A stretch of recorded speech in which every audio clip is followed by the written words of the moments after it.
자, 앞서 전해드린 대로 검찰이 이원석 총장에게 사전 보고 없이 이 김건희 여사 비공개 소환 조사를 진행한 것으로 알려지면서 검찰 패싱 논란이 커지고 있는 상황입니다.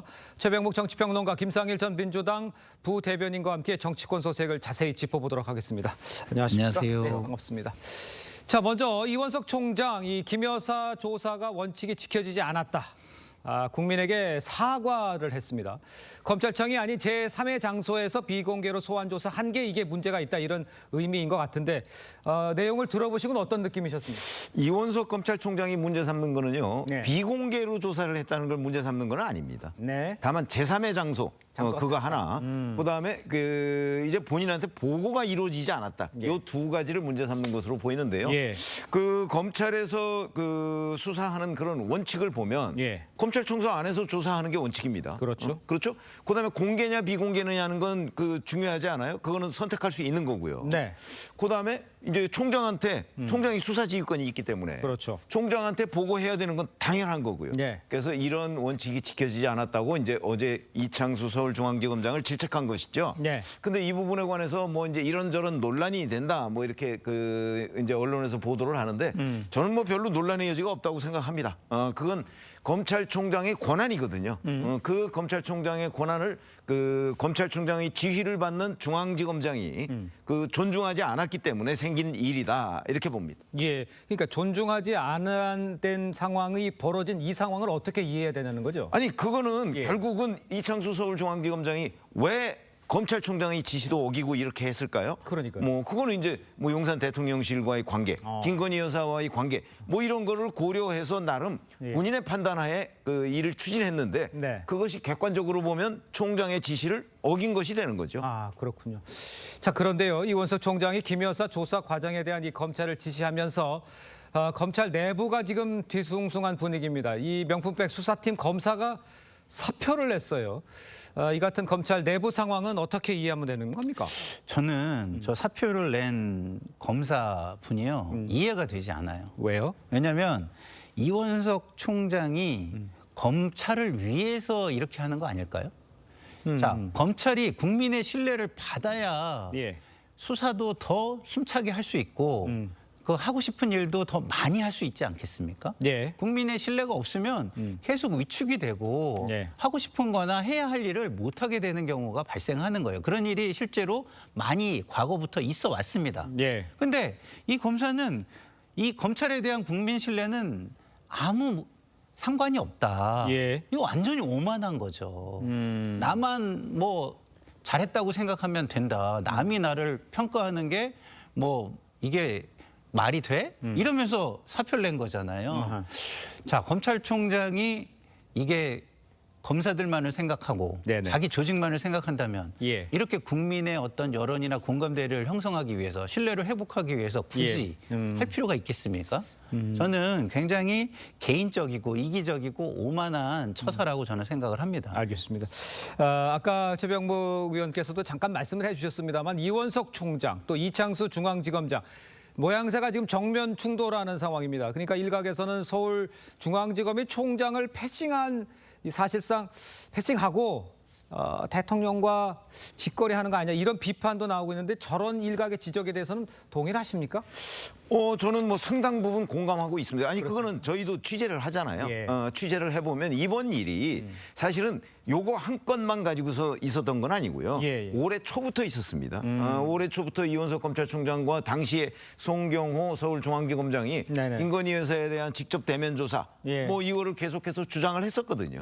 근데 그 부분을 계속 이제 김건희 여사 쪽에서 그 대면 조사를 뭐 반대하거나 이런저런 다른 조건을 달거나 뭐 이래서 성사가 안 됐던 과정 속에서 지난 5월에 네네네. 서울중앙지검장 교체가 있었던 거잖아요. 맞아요. 이제 결과물로서 지금 여기까지 온 거예요. 그러니까 이게 역사가 있는 일입니다. 그러니까 이원석 검찰총장이 계속해서 대면 조사 이거를 요구를 했었거든요. 그것도 검찰청사 내에서의. 예. 이제 그 부분을 김건희 여사 쪽이 계속 이제 반대해왔고, 지금 이창수 서울중앙지검장도 이원석 검찰총장의 입장이 어떤 건지 분명히 알아요. 예. 그런데도 불구하고 제3의 장소에서 검찰총장한테 보고도 안 하고 했다는 거는 그 배경은 뭘 믿고 그랬겠어요? 결국은 김건희 여사 쪽 또는 대통령실이다 이렇게 볼 수밖에 없는 거고 네네. 그런 상황 때문에 이원석 검찰총장이 지금 이거를 뭐 어떻게 수습을 할 것인가 뭐 고심 중인 그런 이유가 아닌가 싶습니다. 알겠습니다. 일단 이원석 검찰총장은 어제 출근길에 총장 패신 논란에 대해서 입장을 밝혔습니다. 목소리를 직접 들어보겠습니다. 총장 패싱이라는 지적도 나왔는데 좀 어떻게 보십니까? 진상을 파악하고 경위를 파악해 본 다음에 필요한 조치를 취하겠습니다. 제가 이 자리에 무슨 여한이 있고 또 무슨 미련이 남아 있겠습니까? 다만 국민과 헌법 원칙을 지키겠다는 약속을 했기 때문에 제가 할 수 있는 일을 최선을 다해서 하고 그것이 부족하다고 하면 그때는 제 거취에 대해서 판단해 보도록 하겠습니다. 그러니까 이제 들리기에는 자리에 연연하지 않겠다 뭐 네. 이런 소식으로 들리긴 하지만 네. 조금 입장을 좀 바꿔서 생각하면 이원석 검찰총장 같은 경우에 수사를 잘 마무리하겠다, 빨리 하겠다, 뭐 5월에도 그런 얘기 네. 있었잖아요. 임기 중에 마무리하겠다 있는데 그 속도가 안 나니까 이런 식이 벌어졌다 이렇게 생각할 수는 없습니까? 뭐 그런 부분도 있을 것이고요. 아까도 제가 말씀을 드렸지만 검찰에 대한 국민 신뢰를 회복하는 게 굉장히 중요하다는 생각을 할 거예요. 왜냐하면 지금 굉장히 민감한 수사를 많이 하고 있습니다. 예. 특히 야당 대표에 대한 수사가 이루어지고 있어요. 예. 근데 그 결과가 김건희 여사의 수사 결과뿐만 아니고 이 이재명 당대표에 대한 결과도 그렇지만 이런 모든 결과들이 국민의 신뢰를 받지 못하면 예. 굉장히 큰 논란 속에 빠지고 예. 검찰은 굉장히 어려운 지경으로 계속 떨어지게 돼 있습니다. 네네. 그러면 국민의 신뢰를 회복하고 검찰 조직을 바로 세우기 위해서 내가 이거 하는 거지 개인적인 어떤 이해관계는 이제 없다. 2년 2개월이나 사실상 검찰총장을 했는데 무슨 욕심이 더 있을 수 있겠냐. 이런 얘기를 저는 하고 있는 것으로 보고요. 네. 민주주의 국가에서는요. 그렇지 않습니까? 그 법에 적시된 아주 구체적으로 적시된 행위 외에는 예. 국민을 생각 안 할 수가 없는 겁니다. 그래서 우리가 국민정서법이라는 게 굉장히 중요하다 이런 얘기도 하지 않습니까? 예. 그래서 그걸 알고 있는 검찰총장으로서 마지막으로 조직을 좀 바로 세우고 앞으로 수사하는 검사들이 좀 더 당당하게 수사하고 그 결과를 존중받게 만들겠다 이런 저는 의지라고 생각합니다. 그러니까 그 의지는 알겠으나 왜 이원석 총장은 그 기간이 주어지는데 왜 결과물을 내지 못했느냐는 걸 제가 마저 여쭤본 건데 그건 어떻게 보세요? 아니 계속해서 그걸 그 결과를 얻기 위해서 노력을 했는데 이제 갈등이 있었던 거죠. 제가 보기에는 아마 대통령실 또는 김건희 여사 측과 갈등이 있었던 것으로 보입니다. 예. 그러니까 무슨 얘기냐면 이원석 총장은 계속해서 직접적인 대면 조사 검찰청사 안에서 이걸 요구했는데 계속 반대하니까 아하. 이제 그래서 여기까지 지금 밀려온 거죠. 그러니까 이창수 지검장은 이제 자기가 취임하자마자 그냥 총장한테 보고 안 하고 밀어붙인 거고 예. 이원석 총장은 그건 곤란하다라고 얘기를 했는데 물론 이제 이걸 다 뒤집어서 네네. 그러면 이창수 중앙지검장이 자 검찰청사로 나오세요. 안 나오면 우리 어떻게 하겠습니다. 라고 했으면 정말 김건희 여사가 안 나갑니다. 이랬을까? 이런 의문은 들어요. 이제 이게 뒤집어 놓고 보면. 예. 그래서 이게 뭐 어느 한쪽이 100% 맞다 이렇게 얘기할 수는 없지만 예. 적어도 이원석 총장은 지금 김상일 평론가 말씀하셨듯이 예. 검찰의 신뢰 뭐 이걸 위해서 예. 여하튼 청사가 아닌 제3의 장소에서 조사하는 건 안 된다. 계속 그렇게 강력하게 주장을 해왔던 것이 꽤 오래된 그 결과기 때문에 예. 뭐 그 부분에 관해서 이의를 달 수 있는 거는 저는 아니라고 생각합니다. 알겠습니다. 지금 뭐 언급을 해줬습니다만 이 검찰청이 아닌 이 제3의 장소에서 조사를 받은 김 여사 조사 방식을 놓고 정치권에서도 공방이 이어지고 있습니다. 여야 목소리 들어보겠습니다. 권력 앞에 스스로 눕는 검찰의 태도는 김건희 여사를 둘러싼 의혹을 검찰이 공정하게 밝힐 의지가 없음을 보여준 것입니다. 검찰은 용산만을 위해 존재하는 곳입니까? 성역 없이 김건희 여사에 대한 의혹을 엄정하게 규명할 수 있도록 특검 처리를 서두르겠습니다. 수사 지휘를 못 받도록 검찰총장의 수사 지휘권을 박탈한 게 도대체 어느 정권의 누구였습니까?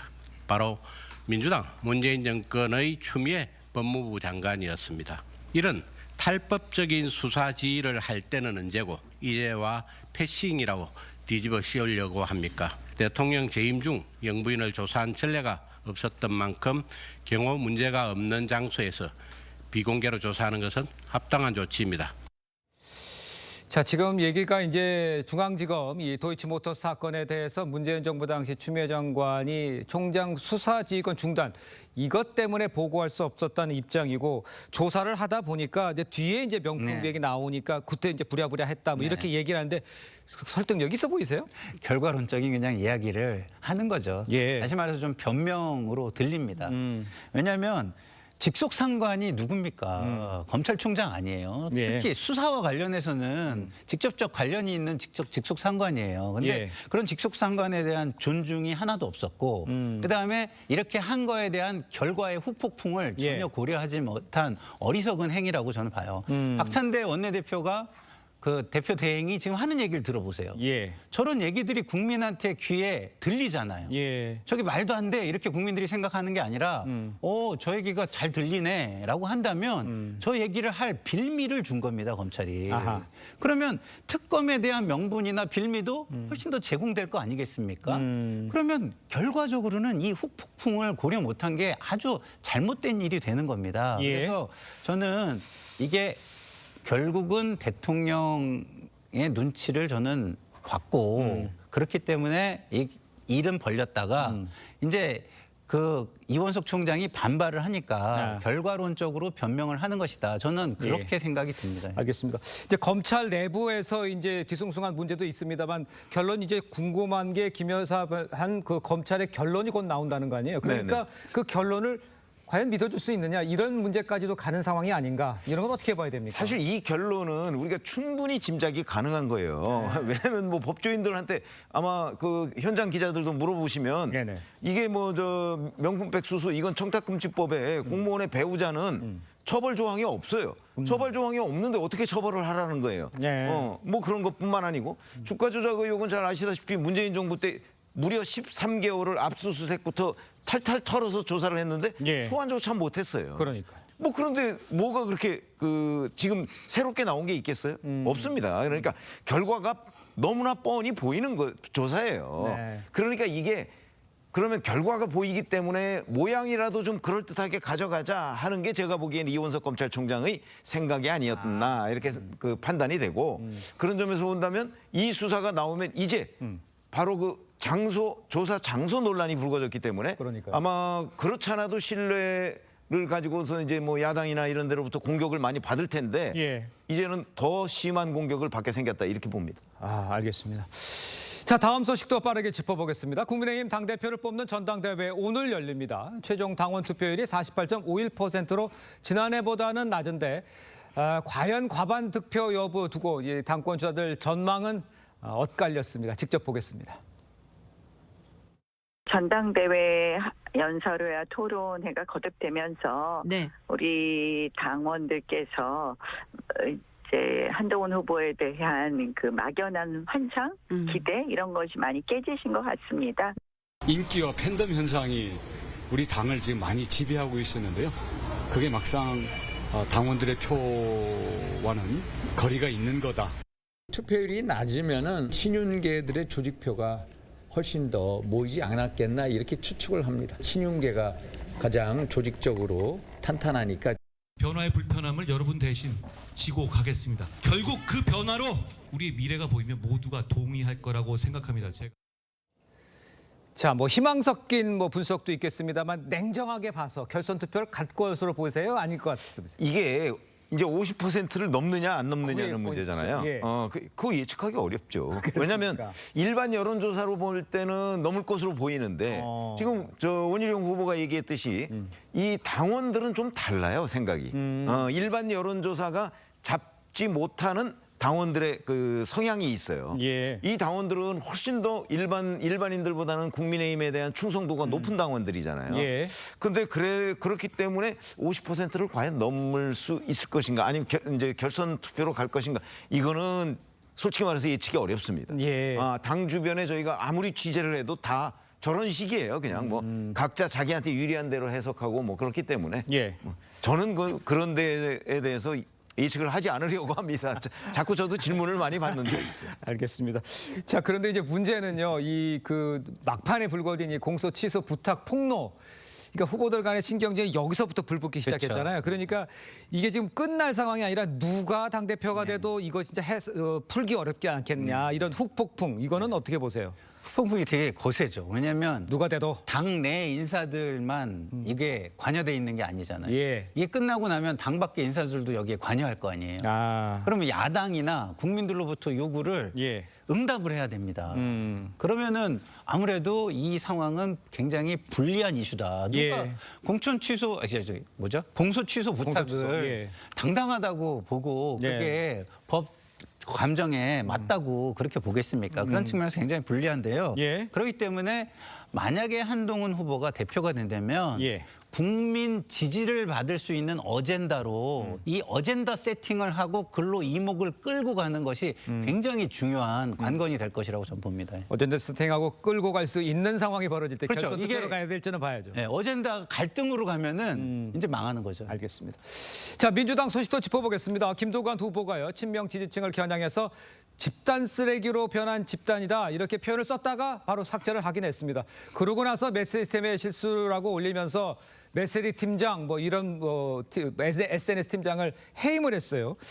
야, 이 상황은 어떻게 이해하면 좋겠습니까? 저는 전형적인 치고 빠지기 행태다 이렇게 봅니다. 치고 빠지기. 그게 무슨 얘기냐면 예. 자, SNS 팀장이나 메시지 팀장이 예. 쓰레기 같은 당원들을 쓰레기라고 표현할 때 과연 본인들이 그냥 보고 안 하고 김두관 후보 본인한테 예. 보고 안 하고 썼을까요? 저게 얼마나 위험한 단어인데 그렇죠, 정치권에서. 그렇기 때문에 저는 그 보고를 했을 거라고 보고요. 예. 지금 문제가 되고 나니까 이제 김두관 후보가 그 사람들을 해임하는 것으로 정리를 한 것 아닌가 이렇게 보기 때문에 예. 김두관 후보가 뭐 굉장히 화가 많이 난 것 같아요. 그러니까 이제 저런 표현을 썼다는 게 제 생각이고 그래서 이제 그 후에 이제 이걸 수습하는 과정에서 뭐 관련 내용도 삭제하고 뭐 메시지 팀장 해임하고 뭐 이런 것이 아닌가 예. 이렇게 추측을 해봅니다. 그러면 이제 기획적으로 했었다는 뜻을 말씀하시는 거예요? 그러니까 김두관 후보의 입에서 저 얘기가 나왔을 가능성이 훨씬 높다고 봅니다. 알겠습니다. 또 하나 문제는요. 이 최고위원 선거에서 원외 인사인죠. 이 정봉주 후보가 1위를 달리는 걸 두고도 친명계 당혹감 감지되는 분위기입니다. 이유는 뭐라고 보십니까? 저는 굉장히 당혹스러울 것 같아요. 아, 그래요? 예, 저 결과를 냉정하게 보면 이렇게 해석할 수도 있는 거예요.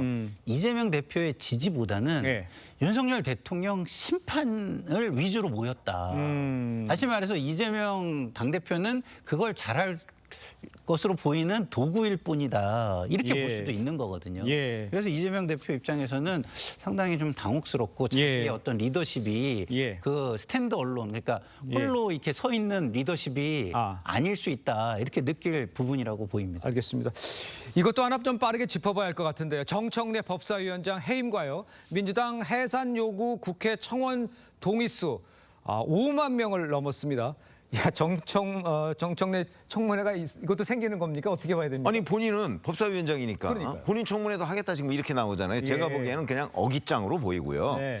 그 이렇게 정청래 그 법사위원장이 윤석열 대통령 탄핵 청원 이 부분을 이제 청문회로 끌고 가고 이래서 정쟁화를 하는 바람에 지금 국회 청원 사이트 자체가 완전히 정쟁의 전쟁터로 변했습니다. 그러니까요. 1, 2, 3위가 다 정쟁적 요소의 청원입니다. 하루빨리 저는 국회 지도부가 이 문제에 대한 수습책을 내놔야 된다고 봅니다. 알겠습니다. 자, 두 분 말씀 오늘 여기까지 듣겠습니다. 고맙습니다. 감사합니다. 감사합니다.